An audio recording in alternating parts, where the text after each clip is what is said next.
Alibaba Group Holdings is setting up an e-hub in Kuala Lumpur. Set up in collaboration with MDEC, this will be its first outside of China. The initiative includes the establishment of a logistics facility in KLIA Aeropolis zone, which will function as a centralized customs clearance, warehousing and fulfillment facility for Malaysia and the region.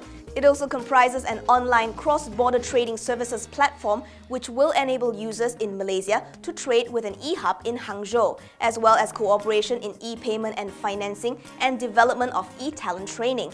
Alibaba founder Jack Ma says this e-hub will go a long way towards making global trade a more inclusive and provide much-needed support for SMEs and the younger generation. The initial phase is expected to roll out before the end of 2017 with a formal launch by the end of 2019. Proton's quest to find a suitor has left it with just one bidder in the running, France's PSA Group. This is after China's Geely Automobile Holdings confirmed that it is ditching its tie-up bid. Geely, which owns the Volvo brand, did not elaborate on the decision, but its chairman Li Shufu did previously indicate he was tired of Proton's fickleness on what it wants from an overseas partner. However, his remark was said to be perhaps just be his way of pulling his weight in the negotiations. With Geely making a 3-point turn on the bid, all eyes are now on the maker of Peugeot and Citroën cars. Should PSA end up being the one to buy a stake in Proton, it will get access to the national car maker's Tanjung Malim assembly plant. The facility is capable of producing 150,000 vehicles in 2 shifts each year. Proton needs to bring in a foreign partner to help in R&D as part of conditions it agreed to in order to receive a soft loan last year. It is expected to announce its decision on the partner by June. Felda Global Ventures is reportedly looking to team up with several companies to expand its distribution networks and finance facilities. Though no names were mentioned, CEO Zakaria Arshad told Reuters that the company is currently talking to a few China-based firms, though it's also eyeing companies from India, the Middle East and North Africa. He stresses that FGV is looking for long-term partners rather than investors.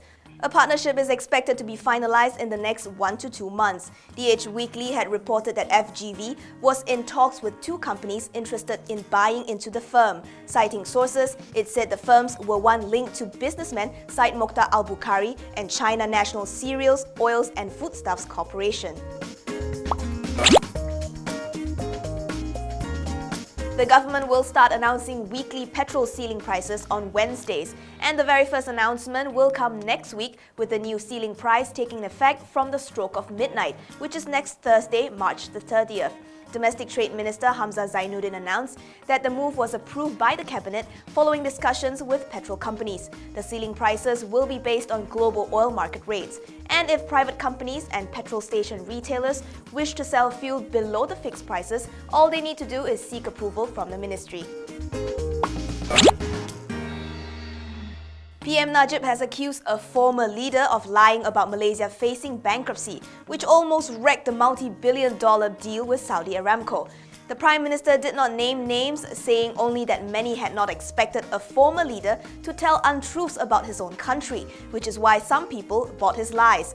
He also adds that Saudi Aramco's investment in Rapid is a major testament that Malaysia is far from being insolvent, and that running down Malaysia's reputation is nothing less than economic sabotage for selfish political gains. Contrary to his detractors' claims, Najib says Malaysia is doing well. Millions of jobs have been created, and we're seeing strong and consistent growth as well as low inflation and unemployment.